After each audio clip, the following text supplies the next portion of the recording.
വറുത്തരച്ച ചിക്കൻ കറി എന്ന് പറയുമ്പോൾ എല്ലാവരുടെയും എപ്പോഴത്തെയും ഫേവറേറ്റ് ഐറ്റമാണ്. ഇതിനായി വെളിച്ചെണ്ണയിലേക്ക് ഞാനിവിടെ വെളുത്തുള്ളിയും ഇഞ്ചിയും ചതച്ചത് ചേർത്ത് കൊടുത്തിട്ടുണ്ട്. ഇതൊന്ന് മൂത്ത് വരുമ്പോൾ ഇതിലേക്ക് സവാളയും ചേർത്ത് കൊടുത്തൊന്ന് വഴറ്റിയെടുക്കാം. ഇത് പെട്ടെന്ന് വഴന്ന് കിട്ടാനായിട്ട് ഞാനിതിലേക്ക് മഞ്ഞൾപ്പൊടിയും കുറച്ച് ഉപ്പും ചേർത്ത് കൊടുക്കുന്നുണ്ട്. സവാള ഒന്ന് വാടി വരുമ്പോഴേക്കും നമുക്കിതിലേക്ക് ആവശ്യമുള്ള തേങ്ങയും കൂടി വറുത്തെടുക്കാം. ഞാൻ ഇവിടെ തേങ്ങ വറുത്തെടുക്കുമ്പോൾ ഇതിലേക്ക് കുറച്ച് പെരിഞ്ജീരകം കൂടി ചേർത്ത് കൊടുക്കുന്നുണ്ട്. ഇത് അധികം മൂത്ത് പോവാതെ നമുക്ക് വറുത്തെടുക്കാം. ഇത് നല്ല പോലെ മിക്സിയിലിട്ട് നമുക്കൊന്ന് അരച്ചെടുക്കാം. ചിക്കൻ മാഗ്നേറ്റ് ചെയ്യാനായിട്ട് ചിക്കനിലേക്ക് മഞ്ഞൾപ്പൊടിയും ഇഞ്ചി വെളുത്തുള്ളി പേസ്റ്റും മുളക് പൊടിയും കാശ്മീരി ചില്ലി പൗഡറും ഉപ്പും ചേർത്ത് കൊടുത്ത് നല്ല പോലെ ഒന്ന് യോജിപ്പിച്ച് മാറ്റി വയ്ക്കാം. വഴന്നു വന്ന സവാളയിലേക്ക് മുളക് പൊടിയും കാശ്മീരി ചില്ലി പൗഡറും മല്ലിപ്പൊടിയും ചേർത്ത് കൊടുക്കാം. ഇത് നല്ല പോലെ ഒന്ന് മൂപ്പിച്ചെടുക്കാം.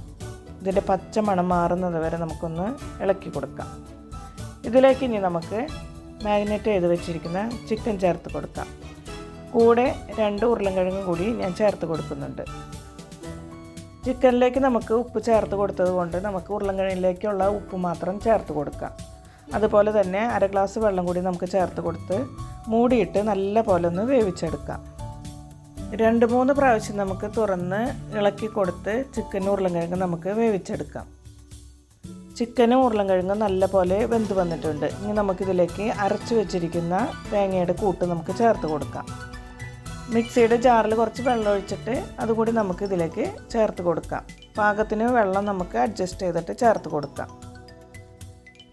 ഒരു തക്കാളി കൂടി നമുക്കിതിലേക്ക് ചേർത്ത് കൊടുക്കാം. അതുപോലെ തന്നെ കുറച്ച് ഗരം മസാലയും കൂടി നമുക്കിതിലേക്ക് ചേർത്ത് കൊടുത്ത് ഗ്യാസ് ഓഫ് ചെയ്ത് മാറ്റി വയ്ക്കാം. ഇനി കറി ഒന്ന് താളിച്ചെടുക്കാനായി വെളിച്ചെണ്ണയിലേക്ക് വറ്റൽമുളകും പച്ചമുളകും കറിവേപ്പിൻ്റെ ഇലയും ചേർത്ത് കൊടുത്തൊന്ന് മൂപ്പിച്ച് ഈ ചിക്കൻ കറിയിലേക്ക് നമുക്ക് ചേർത്ത് കൊടുക്കാം. ഇതുപോലെ ചിക്കൻ കറി തയ്യാറാക്കാത്തവർ ഇതൊന്ന് ട്രൈ ചെയ്ത് നോക്കണം. വളരെ ടേസ്റ്റിയാണ്. Thank you.